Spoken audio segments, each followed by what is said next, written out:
Hello there, right here we got the next mob that can be voted on for the 2021 Minecraft Live mob vote. This is October 16th. The new mob is called LA, and it goes on to explain that you have to choose one of 3 mobs in order to be added into the game. This is the second one. It says that LA is a mob with many hobbies. If you give it an item, it will gather more of the same or similar items that they can find and give it back to you. It also loves music and dancing. And if you have no blocks nearby, that's where it'll drop off the items it collected. They also have a video showing LA in action. If you give an LA an item, it will collect matching ones for you. It also loves music, so if there's a note block nearby, that's where it will drop them.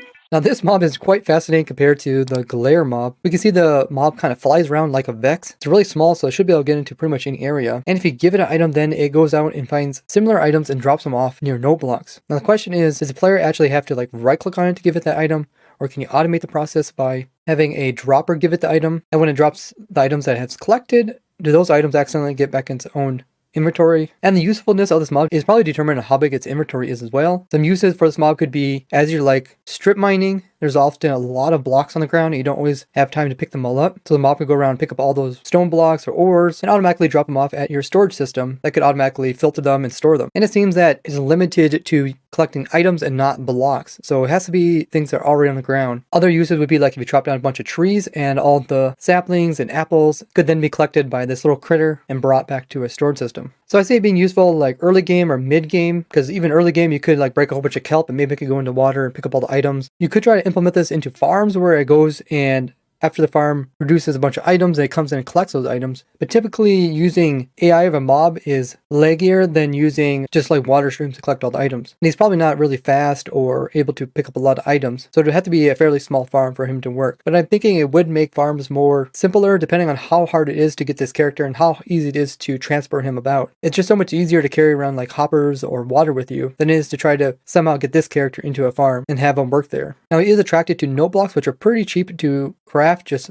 wood and a redstone piece. So that's why I think it could be early game when you're doing like basic collecting, and it really determines on how far this guy will actually go out searching for these items. Because let's say you give it a chicken egg and there's another chicken but it's pretty far away that dropped an egg, maybe he doesn't even see it that far. But in general there's not that many items that are naturally on the ground, so it's not like this guy is going to go out and collect resources for you. You sort of have to break the different blocks down, then he has to go collect them. Now you could combine this with a mob that does break blocks like withers. So withers would just roam about breaking blocks and this guy would just be going in and collecting all the blocks that wither broke and bringing them back to your storage. I think it'd be more useful if he just collected pretty much all items in such a range around the player. That way you wouldn't have to give him like a specific item. But he could also be used to sort out items. Maybe he can actually detect different types of enchantments on books, which would give him the ability to actually sort items that we currently really don't have a way to sort. But from what it says, it sounds like he can find similar items. So he'll probably see all enchanted books as being like the same thing. But for endgame, he probably won't be as useful unless you have a farm that is kind of hard to collect the items and they don't come in large amounts. So maybe like in a tree farm where sometimes the saplings don't go directly into the collection system, this guy can go around and pick up ones that escape. But his whole ability to collect items is something that we kind of see in some mods where players can kind of like pull items from really far away, or they have like little machines that will automatically pull items in such a distance away from it.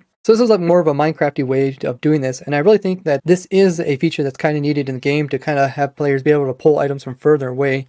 I was hoping it would be like enchantment or a special item that you'd wear, but as it's a mob, it really depend on how that mob interacts with the world.